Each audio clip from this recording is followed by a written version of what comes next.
Well, the thing is, to see, when it comes to the wind composition, we have solid figures from international organizations telling us. For example, I was looking at this World Wind Energy Association. They're saying 15% of global electricity demand now being catered by wind. 15%. Yes, there are cases where if you don't have the wind, then the turbines won't move. A. And B, there are some issues about the grid. If the grid can't handle what is being supplied, then there is this curtailment. There are some issues, but saying that wind is not functioning at all is not correct. And then on another point, the president criticized wind power, saying that China made a lot of wind turbines, yet, and this is a quote, "I haven't been able to find any wind farms in China." Is that so?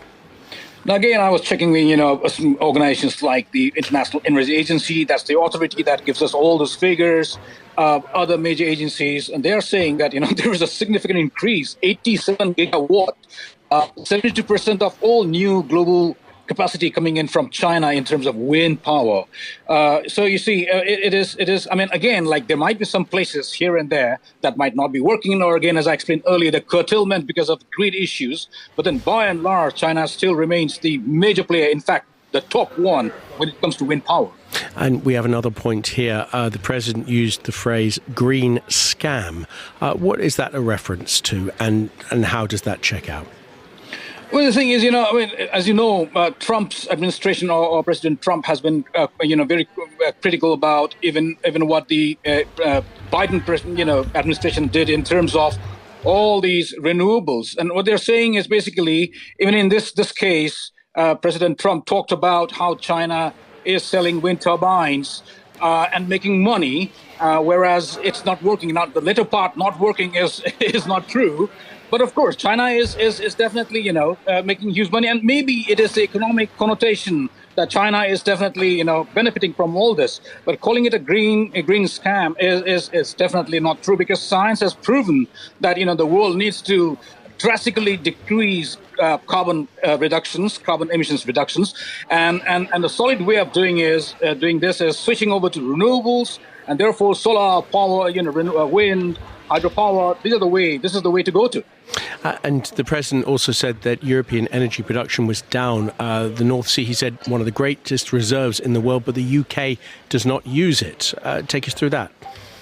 Well, you see, again, the thing is to say that Europe has, seen less production is not correct.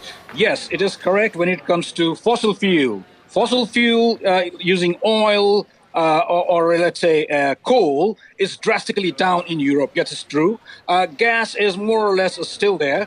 But by and large, I have this figure. In fact, in Europe, the production of electricity using different sources, it's gone up 7% between 2000 and 2023. So, it keeps on going up. So what we've found is the use of renewables, wind, solar, and other renewables is going up.